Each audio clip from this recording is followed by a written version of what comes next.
Hello everyone.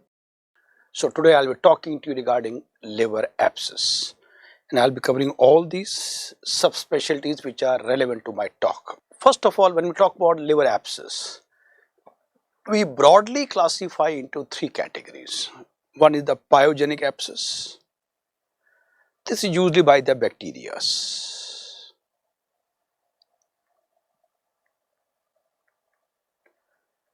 Second is hydatid, rather we use a term as hydatid cyst, and this is caused by echinococcus.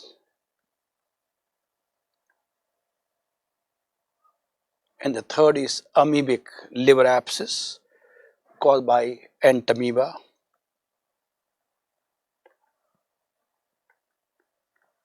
And I'll be talking each one of them in detail one by one. The first topic is pyogenic liver abscess. First of all, as I told you, the pyogenic liver abscess is caused by some bacteria. But how a pathogenic bacteria can reach the liver? Let's learn the ways how it can. It can reach via four ways. Okay. The first way of reaching any infection from anywhere to the liver is portal vein. First way. So definitely by now our anatomy is clear. Portal vein is the one which primarily drains the abdomen, especially GIT, and we also know that portal vein is a combination of splenic vein, SV stand for splenic vein, superior mesenteric vein, and they make portal vein. This is the portal vein. And we also know very well that superior mesenteric vein, SMV, is superior mesenteric vein. It is the vein which primarily drains the blood from the GIT. Ultimately it comes to portal vein and ultimately it goes to the liver. So any infection which can come from GIT via superior mesenteric vein will enter the liver via portal vein. So suppurative appendicitis, is very common problem, maybe pylophlebitis or disease of colon, spleen, pancreas, whatever is being drained by succus splenic vein or via superior mesenteric vein. Okay, so ultimately anything which is being drained by the two veins, superior mesenteric vein and the splenic vein, will take infection to the liver. So the key word is only one keyword: portal vein. That's all. It's only keyword in this particular slide. Now we go to second way. It can go bloodborne is the second keyword. So bloodborne will go via hepatic artery. Hepatic artery. Point to be noted. The previous one, of course, that was via portal vein. Now it is hepatic artery, and we use the term as hematogenous route or blood route. So definitely this will infection like osteomyelitis or any acute upper respiratory infection, etc. That can be the route by which a hepatic artery can take infection. Again, the single keyword here is bloodborne. Third way is direct extension from the nearby structure. Any nearby organ having infection like subphrenic abscess, okay, maybe empyema, that is in the lungs having pus, this is the pus in the pleural cavity, that can come via diaphragm to the lungs or to the liver. Maybe nephritic pus or perinephritic abscess, that means around the kidney. Pus maybe around the kidneys, that can come. Okay, but remember, this is not a very major cause, but it can come, right? So the third keyword is direct extension from the contiguous infection. Contiguous is neighborhood infection, to be more precise. The third is contiguous. The fourth is trauma. Well, any trauma to the liver can lead to this problem. This can be any penetrating injury, etc. So far we got only 4 keywords. First keyword is portal vein, second is hepatic artery, third is nearby structures, so-called contiguous, and fourth one is trauma. They are the ways by which infection can go. But the question comes, out of these 4, which is the most important? The first one, portal vein, is the most common way of portal vein is the most common. This again a very commonly asked question. So portal vein is a route is the most common out of all these 4. So we learn the ways, we learn what the pyogenic abscess is. Let us see how the patient will come to us, the clinical features. Well, now this pyogenic abscess is more commonly seen in the elderly people, diabetic patient, or those who are immunosuppressed. That means, in fact, if you look into this, all these conditions where the immunosuppression is more, elderly people and again diabetic people, the immune level is little low as compared to normal person. But immunosuppressed patient, maybe who are on steroid therapy or maybe HIV, because they are really low immunity is there and they are more prone to infection. Now, how patient will come to us? Fever. Why? It is a bacterial infection. In bacterial infection, pus will be there, so definitely fever will be there. Abdominal pain, especially right upper abdomen. UA stand for upper abdomen. Some books they write right upper Q, then the Q stand for quadrant. Anyway, ultimately what we can say, in the right upper abdomen is the main site of the pain and tenderness will be there. Hepatomegaly will be there and it will be tender. Tender means you touch it, it will cause pain. But one thing more, in any of these liver abscess, jaundice is rare. Not only in pyogenic, in other also, it is not a common finding. So something is a unique finding, it's an important negative point. Liver is getting involved but without jaundice. That's the point.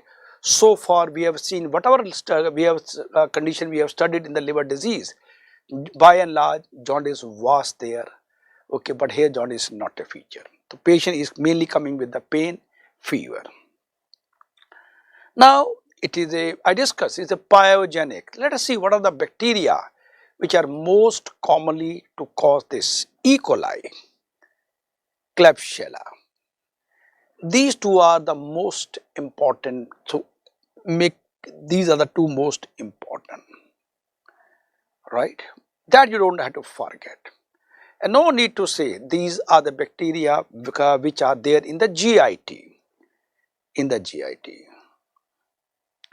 And this bacteria, Klebsiella, I like to throw some extra light on this. If you remember, in hepatic encephalopathy, we were worried about 2 bacteria. One was the Proteus and other is the Klebsiella.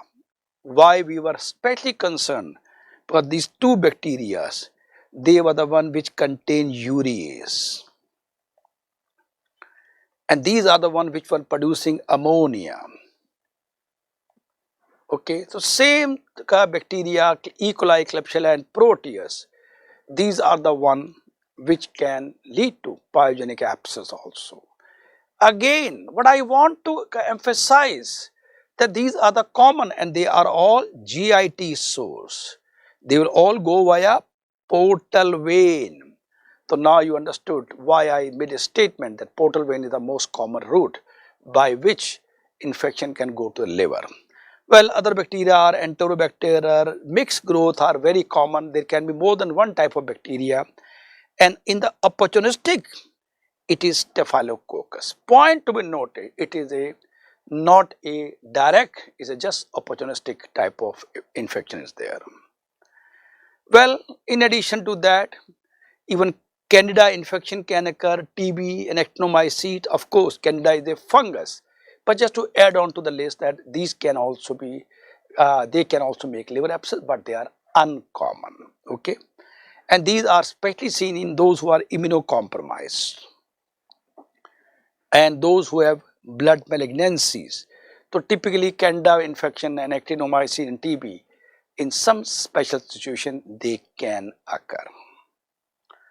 Now let's talk about the lab finding. What are lab finding? We expect leukocytosis, the TLC count will be raised, no need to say.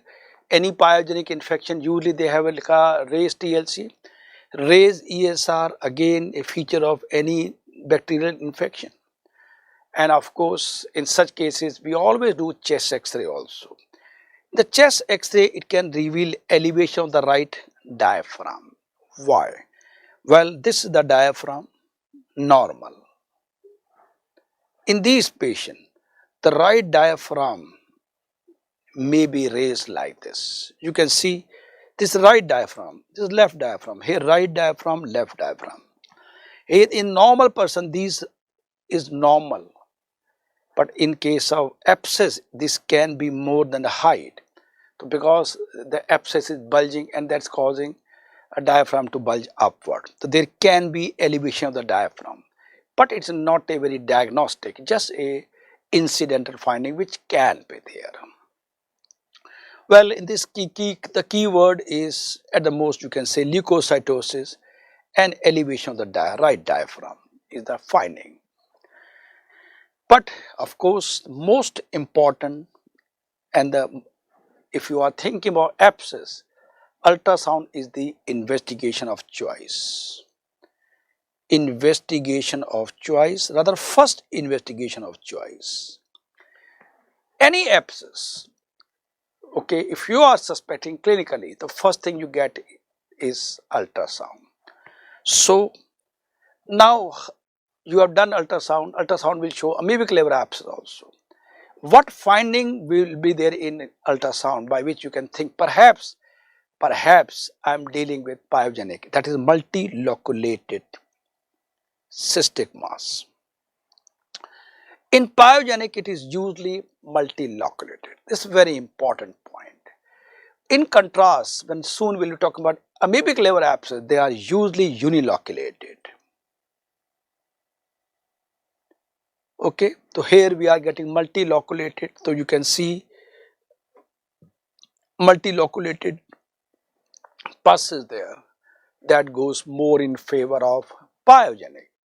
But is it a 100%? Not at all. So what to do in such cases? You can confirm by aspiration for culture and sensitivity. So if you are thinking about pyogenic, better to take a aspiration and look for culture sensitivity. In fact, this statement is true for any infection. Even the patient has urinary tract infection. So what we do? We can see large number of pus cells in the urine. But what we do? We always go for culture sensitivity so that we know which antibiotic to be used. So the purpose is to which antibiotic. So in this particular slide, there are two keywords to be remembered. The first keyword is multiloculated cystic mass. Second is do aspiration for culture and sensitivity, so that we know.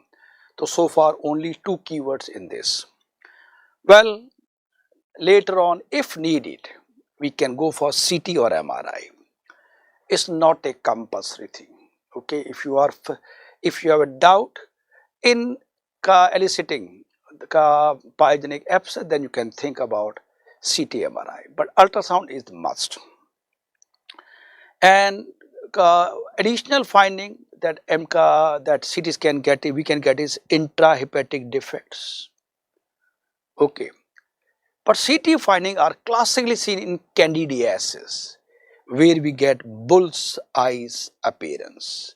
So friends, in this particular slide, CT scan will reveal better intrahepatic defect. Definitely, it's the delineation by the CT is much better than the ultrasound. Okay, ultrasound. And second is especially for candidiasis, bull's eye appearance. Now, how to treat? Treatment is antibiotic and ultrasounded guided aspiration. We have to do aspiration because we want to be very sure, especially multiloculated, where the bacterial infection is there. The problem is there can be so many bacteria. Not only now in amoebic liver abscess, where I'll be talking to you little later on, there is only one organism. Okay, and there the culture sensitivity is not a big problem, but in contrast, in bacterial infection, different type of E. coli, Klebsiella, Proteus, Enterobacter, mixed infection, various type of bacteria are there. And bacteria do have some resistance to antibiotic in contrast to amoebic like Amoebiasis or entamoeba, which is not very much resistant to the traditional drug that we use. So that's why in multiloculated you should do aspiration and send the culture sensitivity also. Well, immediately when the pus is there, we start first line antibiotic. They are penicillin, aminoglycoside and metronidazole. And now definitely somebody going to ask me a question. As far as penicillin and aminoglycoside, antibiotic are there, but metronidazole is usually we use for amoebic liver abscess. Yes, you are absolutely right, I don't deny. But many of you are not aware that metronidazole are also used for anaerobic bacteria also. Remember, the infection can be mixed infection also. Moreover, when we are getting a abscess is there, okay, which clinically we think is a pyogenic. Why? Multiloculated. But it's not that amoebic liver abscess will never be multiloculated. It can, although mostly it is uniloculate. So it is a tradition that whenever here we are giving metronidazole not for anaerobic bacteria, but also for amoebic liver abscess also. So it is a tradition that clinically we are getting an abscess, maybe in amoebic liver abscess where I was talking to you, you have to give antibiotic. So by absolute way, no role of metronidazole, but practically it is given, written also in all the book that you should give metronidazole also. Okay, so this one combination, or we can give a second combination of cephalosporin and metronidazole. What I want to emphasize the method is metronidazole is given in pyogenic liver abscess also. Okay, and often repeat aspiration is maybe needed. And one more thing, whenever it is to be drained, it should be always done under ultrasound guidance. Never without ultrasound, never. Because if you try to do without ultrasound, it can lead to empyema, because by mistake the needle may go into the pleural cavity and that can create empyema. So that is the one which should never be done without ultrasound. So as of now, the key word to remember are: number one, penicillin, aminoglycoside and metronidazole, cephalosporin and metronidazole, repeat aspiration may be needed, and can never do without ultrasound. So there are 4 keywords to be remembered in this particular slide. After that, when especially in pyogenic liver abscess, try to get the source of infection, especially from the colon. Well, I like to spend some time. I discussed that superior mesenteric vein, it carries lot of infection. The blood mainly comes via superior mesenteric vein. And the one very common source of pyogenic liver abscess is any infection in the GIT, particularly colon. So whenever we are investigating, make sure that you rule out any source of infection in the colon in particular. Okay, same thing is applicable for cancer also.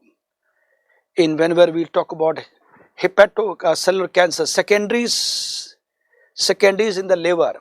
One of the important source of secondary in liver is from the colon cancer. This we'll talk when we'll discuss about secondaries, liver cancer I'll talk. But as of now, I just want to put a line in your mind that colon is a potent source of infection as well as source of secondaries to the liver. Primary will be in the colon. Okay. Well, one more thing. Even necrotic neoplasm can be a source of pyogenic infection also.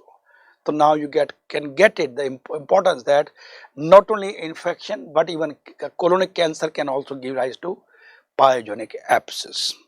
And as far as hepatic candidiasis is concerned, that they respond to amphotericin B. Okay, just to remind you, candidiasis is not a part of pyogenic abscess, but is sometime I have seen this question, so deliberately I added this line also. So bull's eye appearance, amphotericin are the two keywords to remember in a case of candidiasis. A quick recap of the last minute revision point.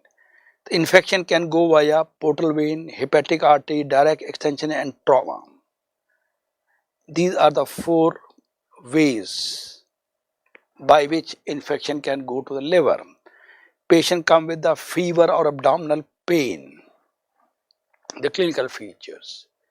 Important bacteria are E. coli, Klebsiella are the one bacteria, and the ultrasound you get multiloculated cystic mass will be there.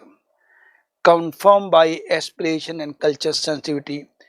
Treat with antibiotic and drain under ultrasonography. Don't drain without ultrasound. Golden line to remember. A patient coming with high grade fever, right upper abdomen pain with multilocular abscess seen in ultrasound, you think about pyogenic liver abscess. Okay, this is a golden line about pyogenic liver abscess. Hydatid cyst. It is caused by causative organism is Echinococcus granulosus. It is also known as intestinal tapeworm cystoid. So this is the how it looks like. So before I really go to the topic of cyst, let me discuss microbiology. This how it look like, adult Echinococcus. Well, when we talk about cyst, what you saw the picture was of the adult. Cyst is a structure that contains larvae of Echinococcus. So that means larva of this organism is known as hydatid cyst, which will be there in a human being. You mean to say this organism will not be there in human being? Yes, it will not be there. Why? For that, you will never understand unless we know the normal life cycle of the Echinococcus, and we have to learn microbiology. So, before I really come to life span or life cycle, hydatid cyst, which is the larval form, which will be there in the human being, it is present in the liver, and liver is the most common site. It can be there in lungs also. It can be there in the brain also. In fact, if you read any book, they say it can occur in any organ. But by and large, liver, lungs and brain are the most common site. The most common out of these is even liver is the most common site.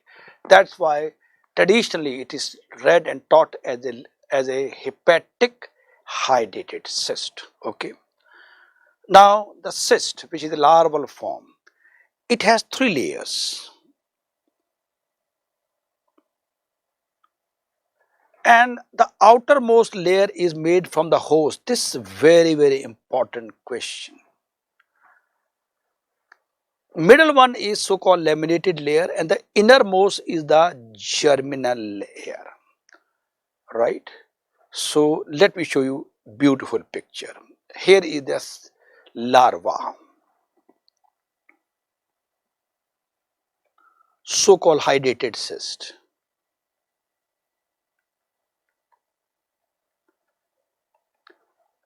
Here is the outermost layer.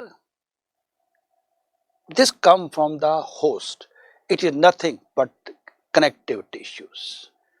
So you can say like this. This is the outermost layer. Inner one, inside it is a lamellar layer. This is the lamellar layer. This is intermediate. This is of parasite origin. This was the outermost was the host origin. That means it was the part of the host. But intermediate is the part of the parasite. And the innermost layer is the germinal layer.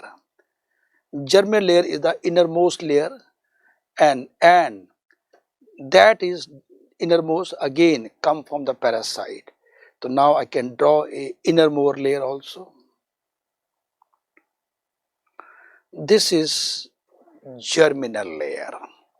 So we learned about the outermost layer, middle is the lamellar layer and innermost is the germinal layer. Three layers are there.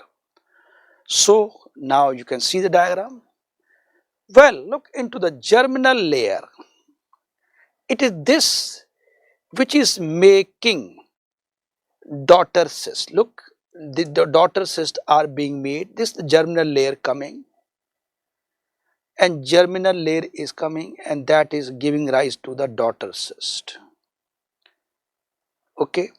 Once the daughter cyst is completed, it is free. This is a free daughter cyst. That means in every cyst there are more and more daughter cysts are being made. That means Xerox copies are being made in the most lighter way I can say.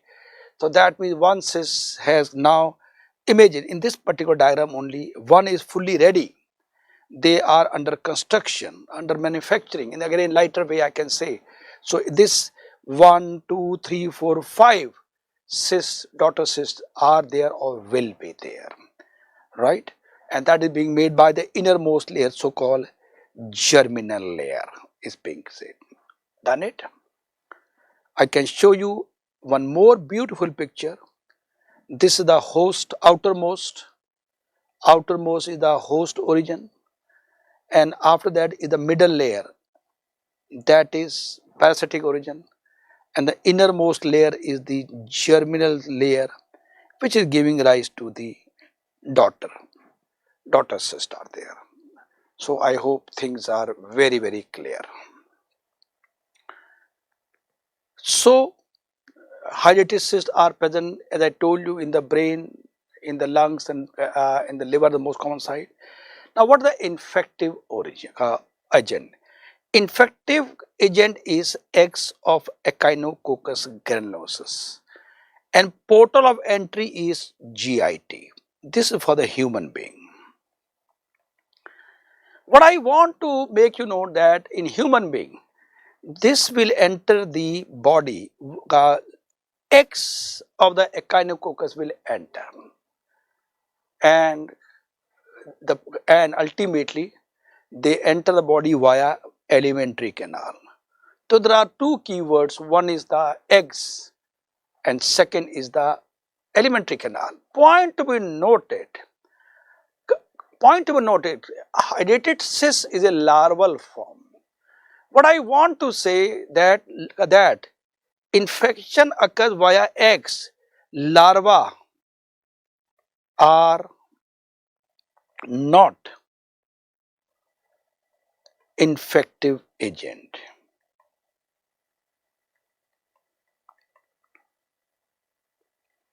This is a very, very important negative point to remember, that the source of entry is via X. Why and how it happens. And now I'll show you this picture. Okay, but most of you will not understand, but I'll show you some beautiful flow chart by which you will understand very well. Well, note down one point. Dog is the definite host. Definite host. This again a very commonly asked question. The first point, dog is the definite host. Now let me tell you a little bit more about microbiology. What do you mean by definite host and what do you mean by intermediate host? That you should know. Any condition, any disease cycle where, or any parasitic cycle where the sexual growth occurs, or so-called gamete formation occur. Gamete formation or sexual growth occur. That is the definite host. It means fertilization and gamete fertilization and ultimately gamete formation and fertilization. Fertilization will happen in the dogs. That means sexual cycle occur in the dog. So dog is the definite host. That's why I show you this picture also. You will not forget. So ultimately dog are infected, and now in the dog they grow, and they will grow and they produce larvae and they will produce eggs also. So now these eggs are excreted via stool. Eggs have come out. Remember, eggs are being thrown out in the feces, and they are in the grass, and that grass can be eaten by the sheep. In the sheep, the egg will go into larva,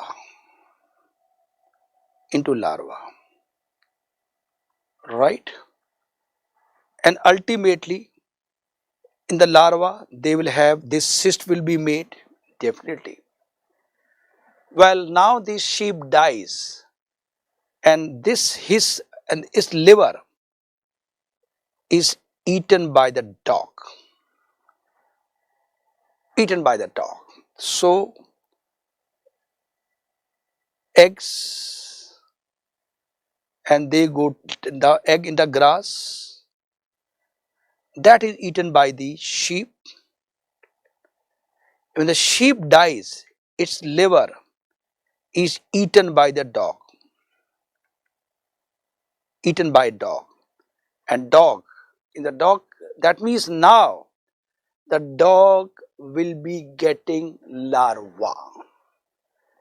Now the dog will be getting larva because the sheep liver has larva, and this larva will go into the egg. This larva will go into adult, and finally the cycle will complete like this. So I'll show you a nice diagram. But incidentally, sometime the eggs which have come to the grass, human being can consume that grass by accidental way only, especially those who are having the pets around or the wild dogs around. Okay, so they are there, and they excrete the eggs that can be taken by the human being, and the human being they develop hydatid cyst. But in the human being, definitely they are in the liver that has not eaten by the dog, obviously, which is understood. So now same thing I'll tell you in beautiful. This is the lovely diagram. So this you can write down also. Dog excreta. It contains egg. This is point number 1. Well, ultimately this dog excreta goes to the grass.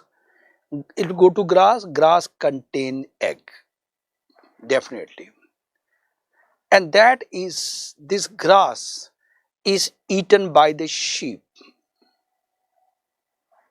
So now the egg has entered the sheep. In the sheep, in the liver, they develop into larva. This is point number 4. This is point number 4. And this sheep liver can be eaten by the dog. And there they develop, and in the dog they develop into adults, and adults will produce eggs and the cycle is completed. Understood? Dog is a definite host. Ultimately these gametes which are again getting produced in the dog, larva will produce gametes, and gametes will unite to form zygote, and zygote are going to make lot of adults. So dog is the definite host and sheep is the intermediate host. Intermediate host where larva etc. are getting produced are the intermediate host. Okay, just to inform you, extra knowledge for you. When we talk about malaria, in malaria also mosquito is the definite host. Is a definite host. Man is the intermediate host. Why? Because fertilization occurs in the mosquito, in malaria. Same thing here also. In the human being, in malaria, they are producing sporozoids, but fertilization or gamete formation occurs. Fertilization occurs in the mosquito. Here also, larvae are being produced in the sheep, but ultimately they go to the dog. There they make gametes and ultimately zygote formation occurs. Now, how infection come in the human being? Dog excreta contain egg, they go to grass which contain egg and accidentally eaten by the human being. And again, just like in the sheep, they go to human liver also, and they produce the hydatid cyst. But this cycle does not happen due to very obvious reason. But what I want to say, you have to remember in this slide, first of all, dog is the one.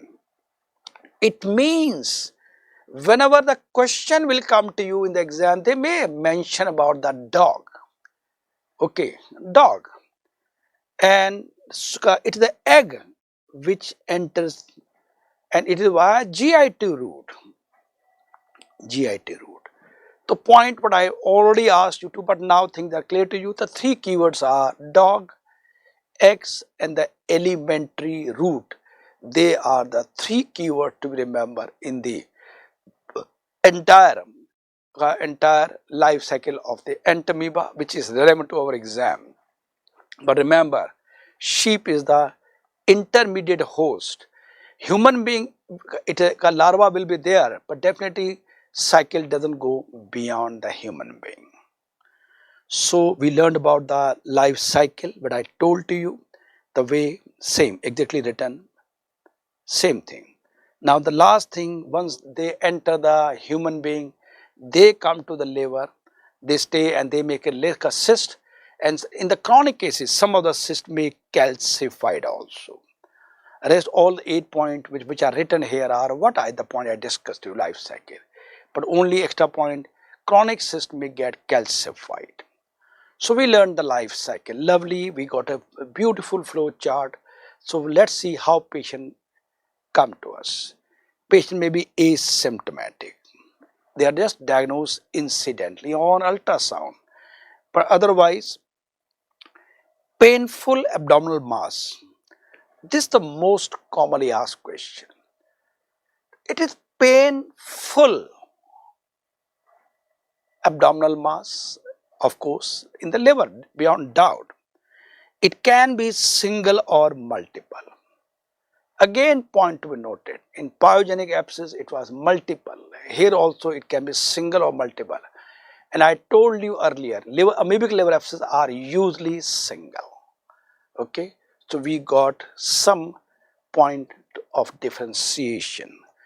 But this cyst, if it get ruptured due to any reason, it can produce anaphylaxis. This is a very, very important point. It should never rupture. It has a special meaning. That's why I have written this in red line. It's a red color, that it should not rupture. It has a special meaning.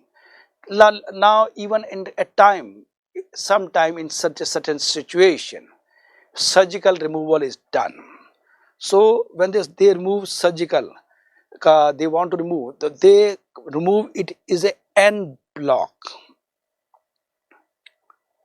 En bloc. En bloc removal means, suppose this is the liver, and in the liver this is the cyst. This cyst is there, and they plan to remove by surgical technique. So what they will do, they will remove in such a way that they will remove like this. They will remove a part of the nearby parenchyma also, and they will make sure that it does not rupture. So it needs a very great amount of surgical skill, that it should not rupture, otherwise it will lead to anaphylaxis. The patient can go into shock. Okay, so it should not rupture. So definitely we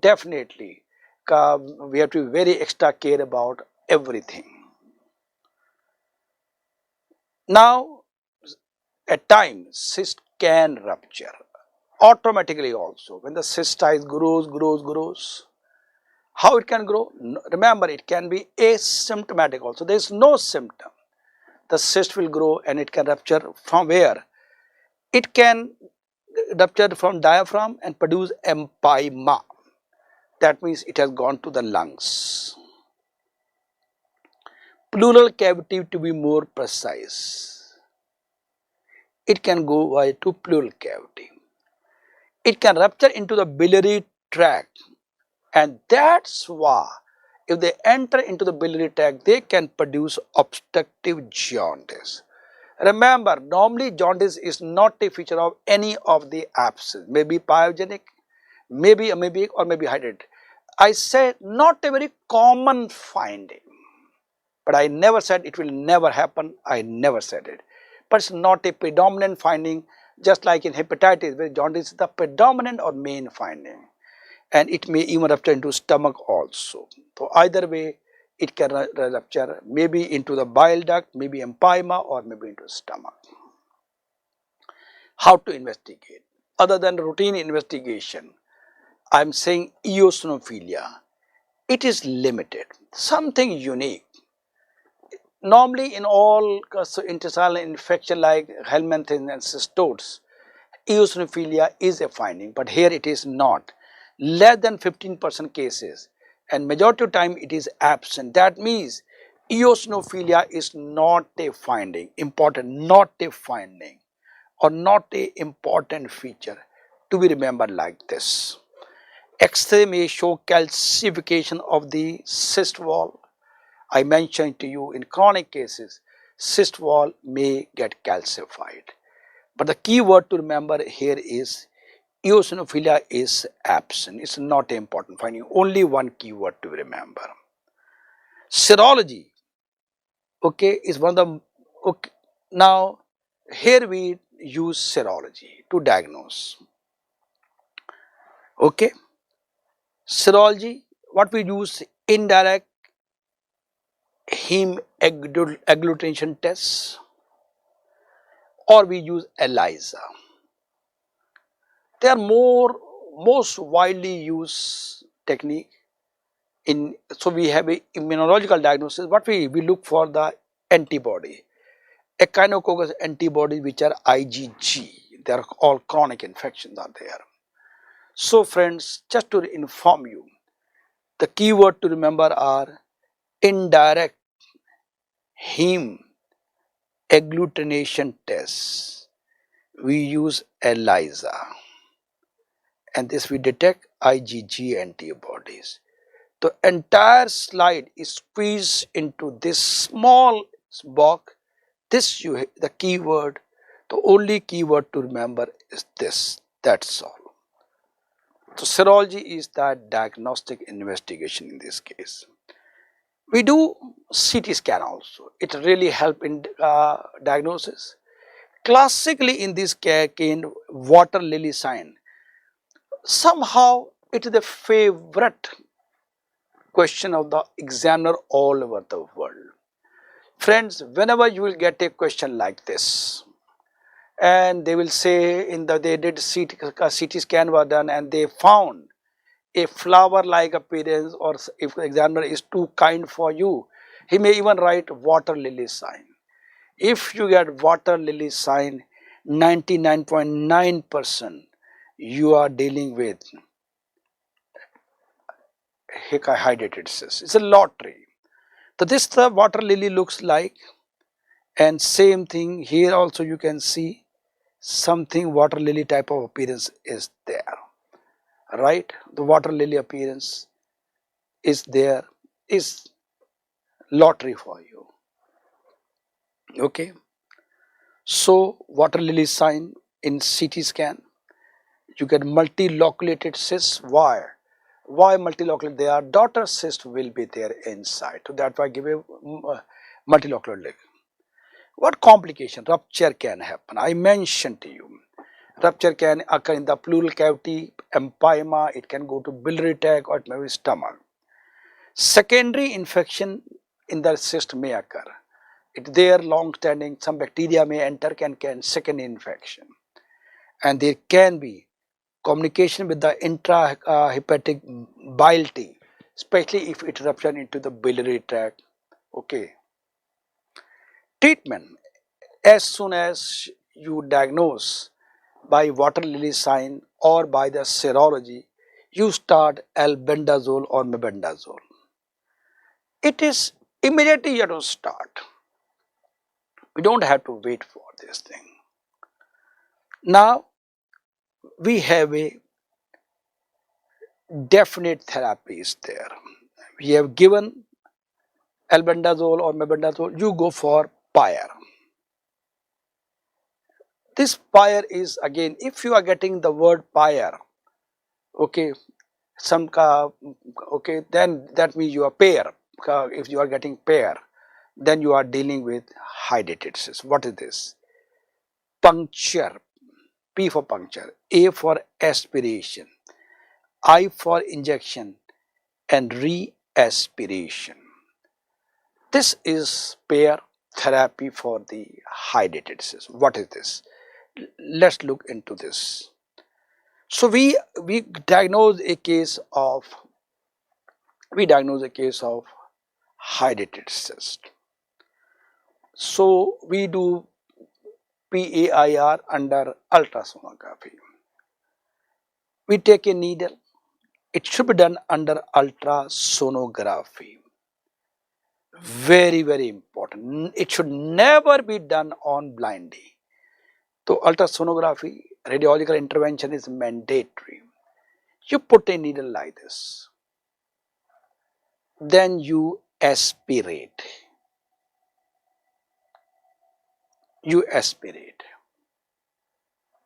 Then once you have aspirated, you vacate it, you make it empty. Then you take another syringe.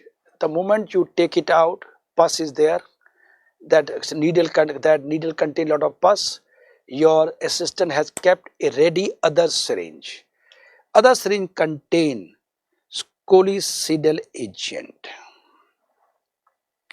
Now you inject the scolicidal. Okay. Once you have put it, then you re-aspirate. So you are putting maybe about maybe 10 ml of the pus you are draining out. You put 10 ml of the this sclerocidal agent. You re-aspirate. Then again you put it. So puncture, aspiration, injection and re-aspiration, PAIR. What I wanted to convey the message is it should be done by the experienced person, so that this cyst does not rupture into the liver, and that is only possible when it is done under ultrasonography. It should never be a blind procedure. In the exam, invariably the question will be about ultra-sided guidance is the exam what examiner want to know from you. Now we do surgery in certain cases when the communication occurs between cyst and the biliary system. That is one of the strongest indication that we remove and block. In such cases we do not use pair, because already communication is there. If you are trying to put you have aspirate and you are injecting something, it more and more leakage will be there. So pair is not done if the communication is there. In such cases we do surgical treatment. Okay, so friends, you can write down the golden line.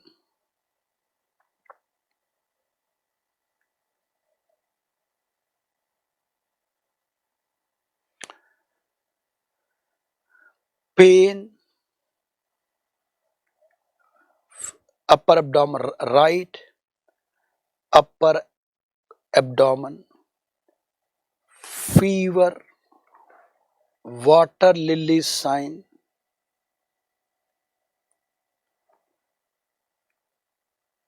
on CT scan, albendazole,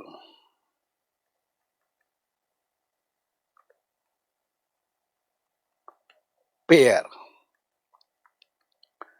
This is hydatid cyst. This is hydatid cyst.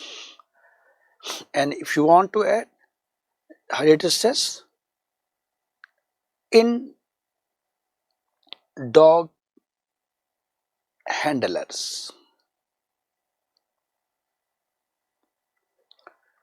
So it is more likely to occur in those, because usually I mentioned about dogs, but it's not common in those pet dogs.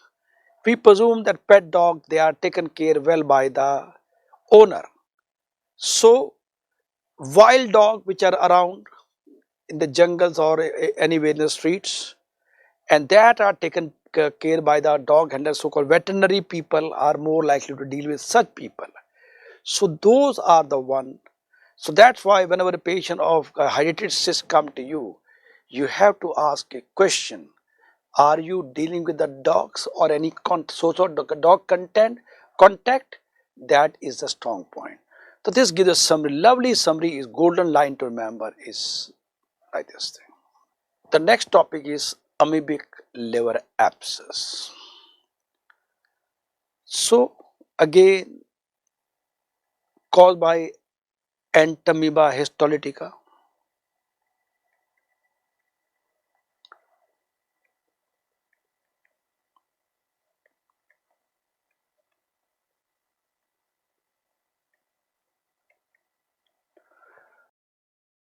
Okay. What is the life cycle? The life cycle, it is usually ingested, that is by oral route, by taking contaminated food and water.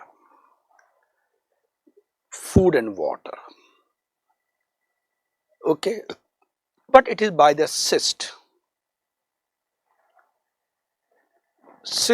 food and water. It goes to the human being intestine. In the intestine, there excistation, what you can say, cyst ingested.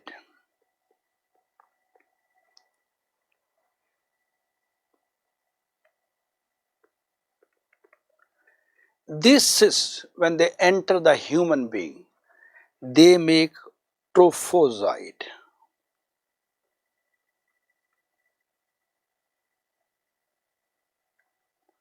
Trophozoite, okay, mainly in the large intestine.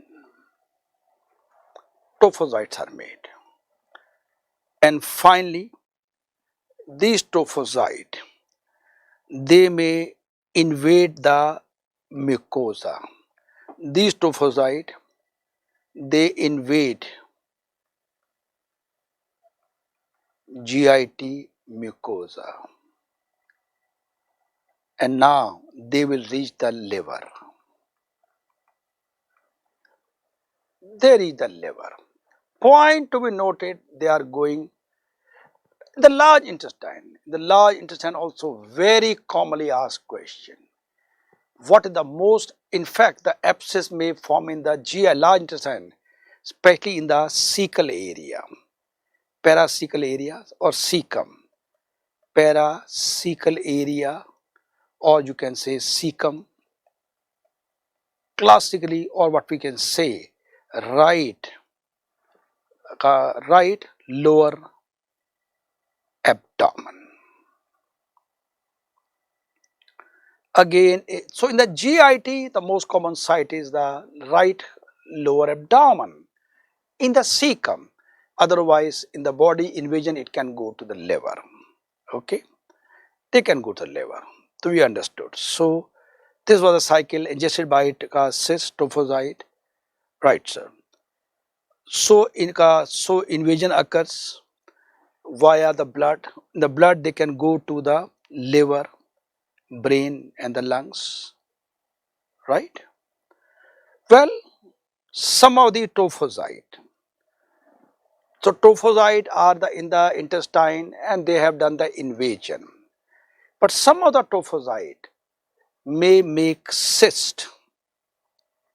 They make cyst, and this cyst goes out of the human being in the excreta, and that excreta is again contaminated and that goes to the human being.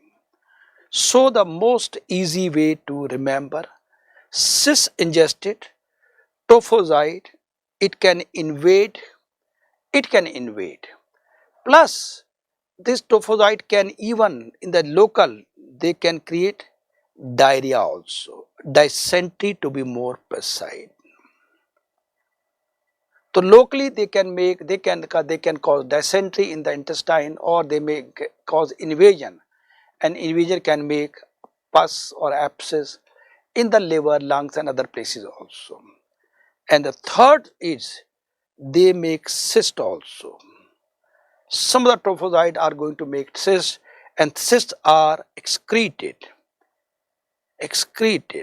into the stool. Point to be noted, even the trophocyte are also excreted into the stool. So in the stool, especially in the dysentery cases, we get trophozoite as well as cyst both. I am writing T for trophozoite. T for trophozoite and cyst, they both are excreted. In fact, a very commonly asked question, if you really want to diagnose that this is due to amoebic colitis or amoebic dysentery, then in the microscopy you should be able to demonstrate trophozoite. If the live trophozoites are there, if you can demonstrate, that is the surest way of that you are dealing with amoebic dysentery. Cyst, they simply say only cysts are there. They indicate it is the carrier state is there. In the carrier state, cyst can be there. But in actual active disease, trophozoite are mandatory. Why I am repeating this 2 times? Usually, you ask the patient to take a stool sample to see, and he will bring the stool into the hospital. At 9 o'clock he comes. He has taken the sample at 7 a.m. in the morning, and usually in a routine labs, The stool are the sample which are usually examined late. Usually in the routine laboratory, they prefer to do the hematology work, biochemistry work early, and stool sample are done little late in a routine lab.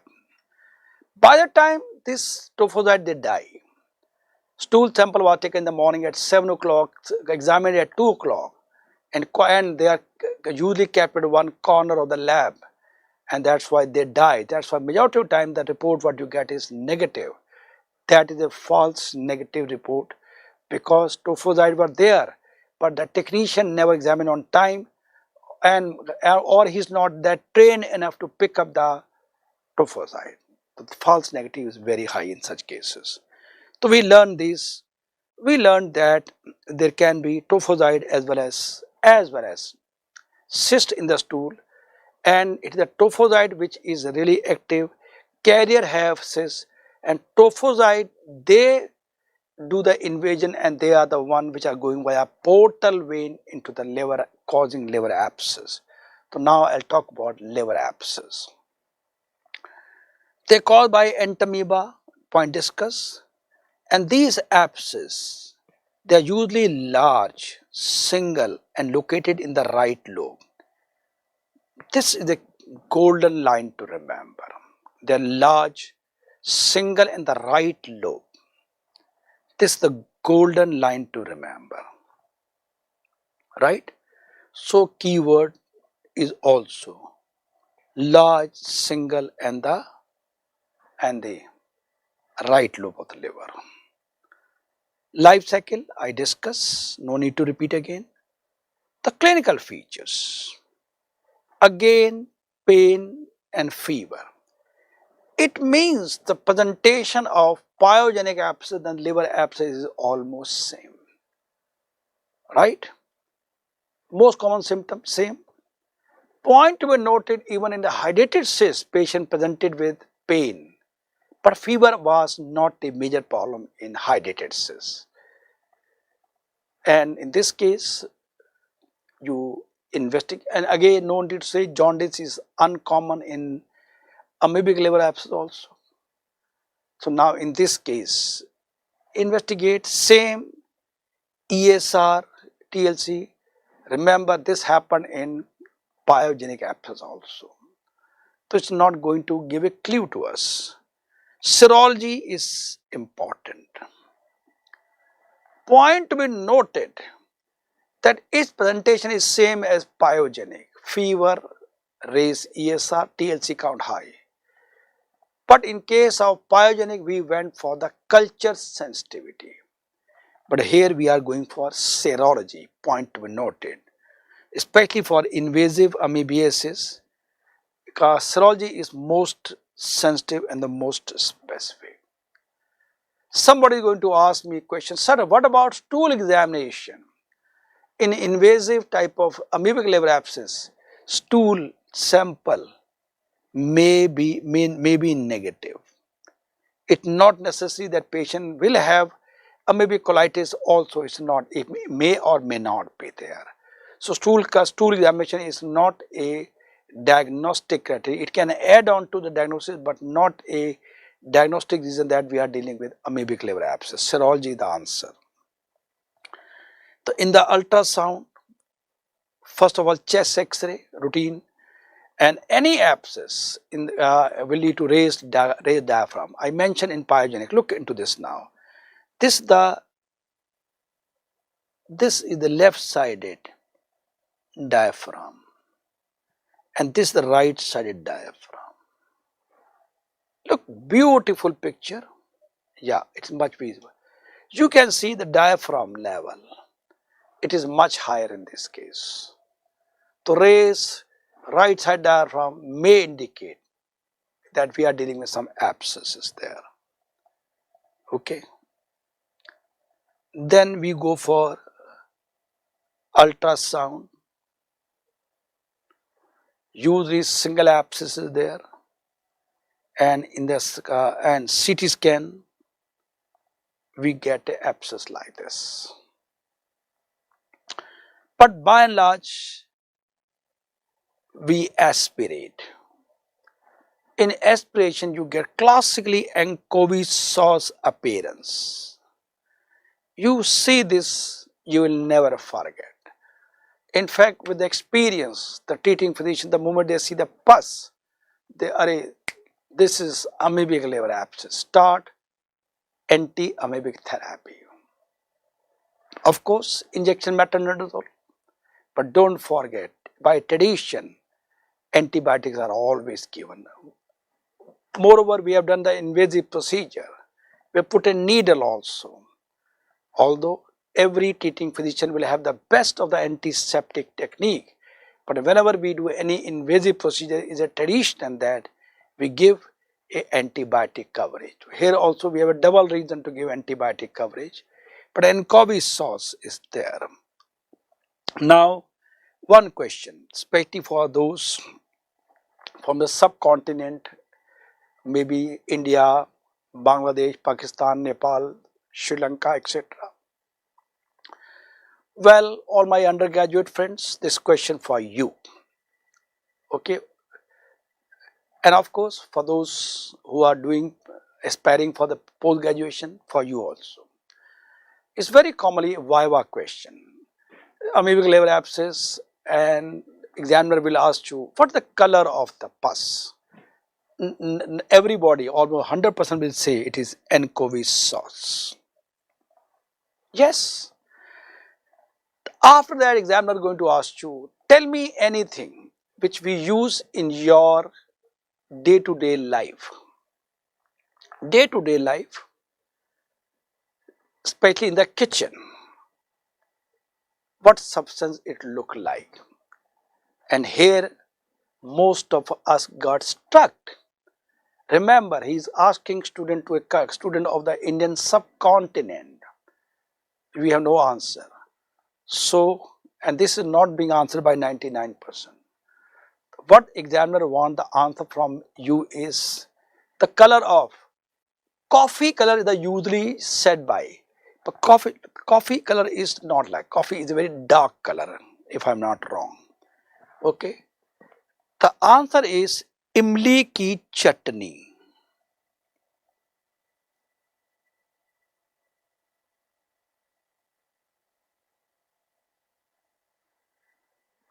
Imli ki chutney is the answer what examiner expect from you.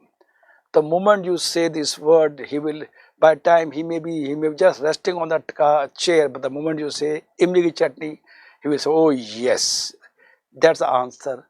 And of course, you answer like this, your gold medal is assured if you have done very well in other part of the exam. But this is a gold medal getting question. It's imli ki chutney. I don't need to elaborate more on this point. Treatment, metronidazole or tinazole. And we also use, of course, they will take care of the trophozoites. Okay, but we also use luminal agent, which is diloxanide fumarate. It's a luminal agent. Hydroxychloroquine is used for liver abscess, for invasion. We always give luminal agent, which will take care of the cyst. This is the only drug which mainly take care of the cyst, widely used drug. It has to be given. Whether it is, this is to be given. So friend, this is to be given to both intestinal or invasive. Hydroxychloroquine only for the invasive. But this again for both, whether it is invasive or it is luminal. So this is to be given to all the patient, luminal or invasive, but hydroxychloroquine to be given only for the invasive purpose. So now what is the drug therapy? What we use? Drug therapy for asymptomatic carrier. That means they only have cyst. They only have cyst. So we use the drug like luminal agent like idoquinone or the other drug, paromomycin and diloxanide fumarate.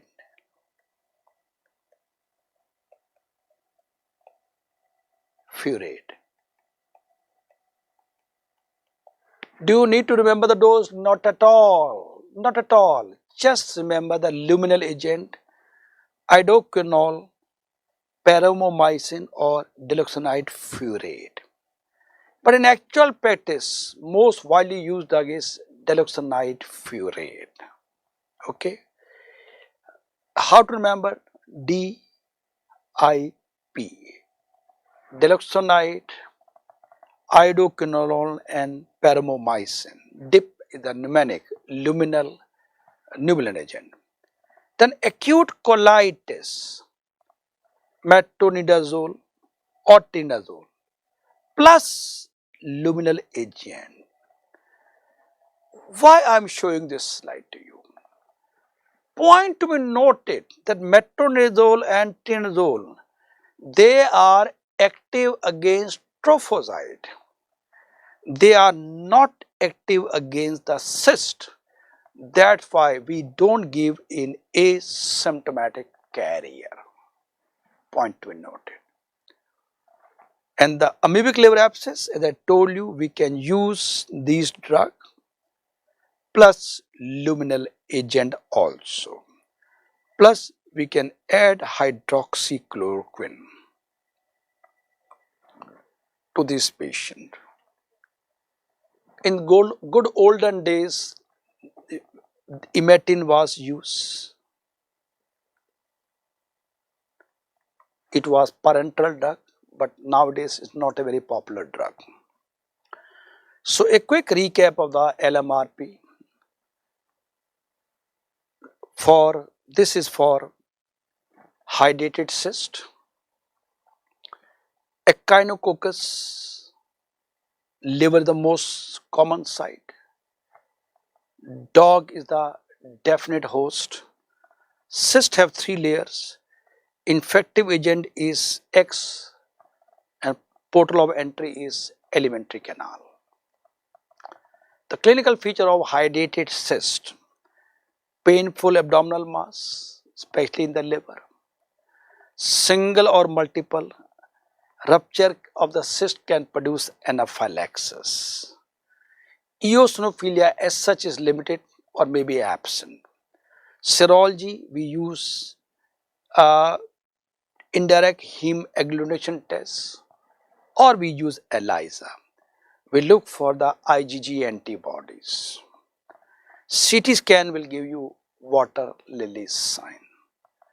Complication, it can rupture, secondary infection and communication with the biliary tree is possible. Treatment is albendazole, pair or surgery. The LMRP of the amoebic liver abscess, Entamoeba histolytica, fecal-oral route, paracecal or liver is the most common site of abscess. Liver abscesses are large, single, located in the right lobe, pain or swelling with the fever. Amoebic serology is the most sensitive and most specific for the invasive. Anchovy sauce, imli ki chutney. Treatment metronidazole or tinidazole plus luminal agent, diloxanide furet or idoquinol or paromomycin, DIP, and hydroxychloroquine for the amoebic liver abscess. Golden line to remember: fever and right upper abdomen pain, single abscess on ultrasound with anchovy sauce color. If you are dealing with amoebic liver abscess. It's a diagnostic. If you get this anchovy sauce, I think this one word is, only one word is liver abscess. Okay.